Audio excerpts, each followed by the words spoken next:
Is-sitwazzjoni fi Pjazza San George fir-Rabat Għawdex hija tant gravi li l-erba' daħliet għaliha huma kollha imblukkati. L-aċċess tal-pjazza qed isir dejjem aktar diffiċli.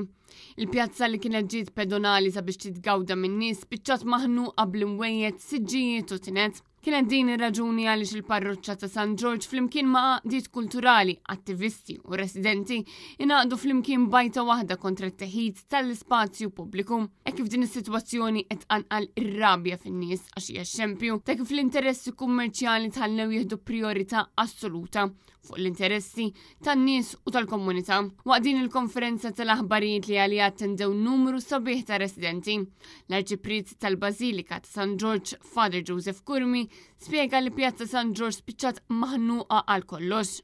Qalbi tuġani xin inkunaw fuq it-taraċ u nara familja titħabat biex iddaħħal tabut.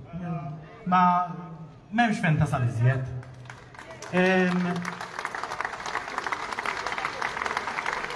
Jiena qalbi tuġani xin għarus u għarusa jiġu lejlet it-tieġ u jgħidu li x'ħanamlu, kif ħanamlu. U rridu jiġu jitkarbu, le ma nistgħux nimxu b'dal mod. L-Arċipriet qal ukoll illi kollox qed jindika li ma hemmx riperkussjonijiet għal min jabbuża. Sistema li tagħti l-idea u kważi tħeġġeġ l-abbuż għalfejn għax riperkussjonijiet ma jeżistux. Jekk m'għandekx konsegwenzi, int kif tista' tobdi? Ma tistax tobdi. Anzi, din hija sistema illi tħeġġeġ l-anarkija.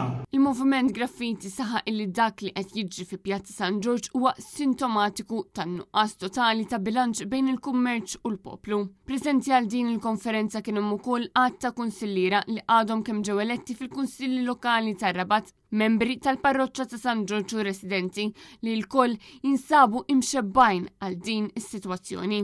Hawn nuqqas totali ta' bilanċ bejn il-business u l-komunità. Imma xir-reba tal-ftit qed tibla l-ispazji pubbliċi b'mod illegali għax ir-reba tal-ftit qed toħnoqna. Marija Borċ, Għal Net News.